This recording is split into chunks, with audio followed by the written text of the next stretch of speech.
ଆସିବ କି ବାତ୍ୟା? ପୁଣି ବଙ୍ଗୋପସାଗରରେ ସୃଷ୍ଟି ହେବ ଲଘୁଚାପ।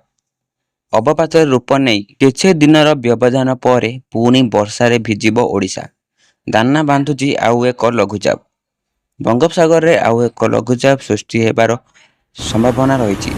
23 ତାରିଖ ସୁଦ୍ଧା ଲଘୁଚାପ ହେବା ନେଇ ପାଣିପାଗ ବିଭାଗ ପକ୍ଷରୁ ପୂର୍ବାନୁମାନ କରାଯାଇଛି। ପାଣିପାଗ ବିଭାଗର ସୂଚନା ଅନୁସାରେ ଆସନ୍ତା 21 ତାରିଖ ସୁଦ୍ଧା ବଙ୍ଗୋପସାଗରରେ ଏକ ଘୂର୍ଣ୍ଣବଳୟ ସୃଷ୍ଟି ହେବାର ସମ୍ଭାବନା ରହିଛି। ଏହା କ୍ରମେ ଘନୀଭୂତ ହୋଇ ଆସନ୍ତା 23 ତାରିଖରେ ଲଘୁଚାପରେ ରୂପ ନେବ। ତେବେ ଲଘୁଚାପର ରୂପ ନେବା ପରେ ଏହା ପଶ୍ଚିମ ଉତ୍ତର ପଶ୍ଚିମ ଦିଗକୁ ଗତି କରି ଅବପାତର ରୂପ ନେଇପାରେ ବୋଲି ପୂର୍ବାନୁମାନ କରାଯାଇଛି। ତେବେ ଲଘୁଚାପର ପ୍ରଭାବ କେଉଁ ପ୍ରକାର ରହିଛି ସେ ନେଇ କୌଣସି ସୂଚନା ପ୍ରଦାନ କରାଯାଇ ନାହିଁ।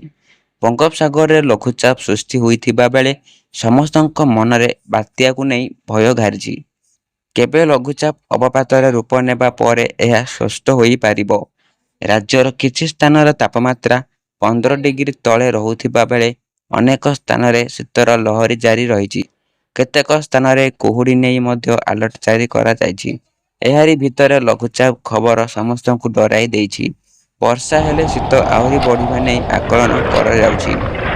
ଏପରି ଲାଟେଷ୍ଟ ଅପଡେଟ୍ ଜାଣିବା ପାଇଁ ଆମ ଚ୍ୟାନେଲକୁ ଏବେ ହିଁ ସବସ୍କ୍ରାଇବ୍ କରି ବେଲ୍ ଆଇକନକୁ ଅନ୍ କରନ୍ତୁ ଏବଂ ଭିଡ଼ିଓକୁ ବହୁ ମାତ୍ରାରେ ସେୟାର କରିବାରୁ ଜମାରୁ ବି ଭୁଲିବେ ନାହିଁ।